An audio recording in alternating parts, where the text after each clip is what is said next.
শীতের সময় হাঁসের মাংস তো খেতেই হবে, তাই না? আসসালামু আলাইকুম, আমি নুসরাত। আশা করি সবাই ভালো আছেন। আলহামদুলিল্লাহ, আমিও ভালো আছি। নতুন একটা ভিডিও নিয়ে আপনাদের সামনে হাজির হলাম। 2-3 মাস আগে যখন আমরা বাসায় গেছিলাম, তখন আসার সময় হাঁসের মাংস নিয়ে আসছি। হয়তো বা আমাদের খাওয়া হয় নাই, সেজন্য আজকে রান্না করব। সকালে ঘুম থেকে উঠেই 2টা ফ্রোজেন করা রুটি ছিল, তা আমি পরোটার মতো ভেজে নিয়ে আমরা মেয়ে খেয়ে নিব আর 2টা ডিম ভাজি করে নিব। আমার মেয়ে প্রতিদিন সকালে বলে, আম্মু আমি রুটি খেতে চাই, তুমি আমাকে একটু রুটি বানিয়ে দাও। আমি অলসতার কারণে কোনো কিছুই করতে পারি না। আমার ভালো লাগে না সকালে ঘুম থেকে উঠতে, যেহেতু রাত্রেবেলা আমার ঘুমাইতে অনেক দেরি হয়ে যায়, যেমন 2টাও বেজে যায়। আমার ছোট মেয়ে ঘুমাতে চায় না, ও ঘুমাতে অনেক দেরি করে, সেজন্য আমি সকালবেলা আর রুটি বানাতে পারি না। তাই রাত্রেবেলা কয়েকটা রুটি বানিয়ে ফ্রোজেন করে রাখি, যেন সকালবেলা মেয়ে খেয়ে নিতে পারি। জানি না আমার ভিডিও কার কাছে কেমন লাগে। আমি শিক্ষণীয় কিছু বলতে পারি না, কিছু করতেও পারি না। আমি দৈনন্দিন জীবনে যা কিছু করি তাই আপনাদের সাথে শেয়ার করি।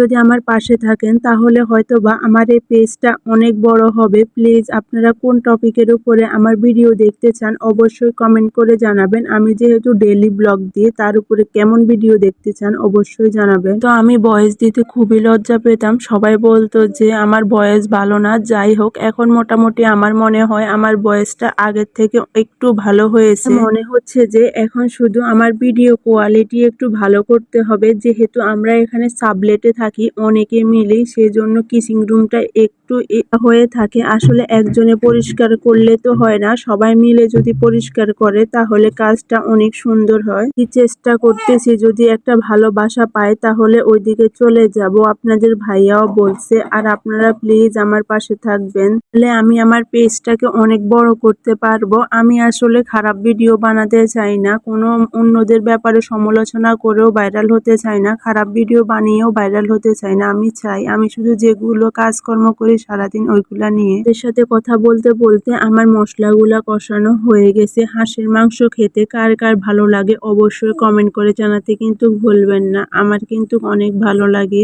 দেখেন আমার কিচিং রুমের এক সাইড একদম ময়লা হয়ে রয়েছে, এগুলা ঠিকও করে না বাড়িওয়ালা, তাদেরকে বলেও কোনো লাভ নাই। যাই হোক, এগুলা আমি বলার দরকার নাই। আমি চাইতেছি যে একটা বাসা পাল্টাবো। ভাইয়া ওই রকমও স্যালারি পায় না যে 15-20 হাজার টাকা দিয়ে একা আমাকে একটা বাসায় রাখবে। আল্লাহ যদি সামনে তৌফিক দান করে তাহলে রাখার চেষ্টা করবে। যদি ফেসবুক থেকে কিছু টাকা ইনকাম করে আমার হাজবেন্ডকে দিতে পারতাম তাহলে ও অনেক খুশি হতো আর ওর একটা সাপোর্ট হতো। আমার ভিডিওটা যদি আপনাদের কাছে ভালো লেগে থাকে অবশ্যই লাইক কমেন্ট শেয়ার করতে ভুলবেন না। ভাবে ফেসবুকে কাজ করা মানে কারি টাকা ইনকাম করা, কিন্তু টাকা ইনকাম করতে যে কতটা কষ্ট হয় যারা ভিডিও বানায় তারাই জানে। আজকে এ পর্যন্ত, আল্লাহ হাফেজ, ভালো থাকুন সবাই।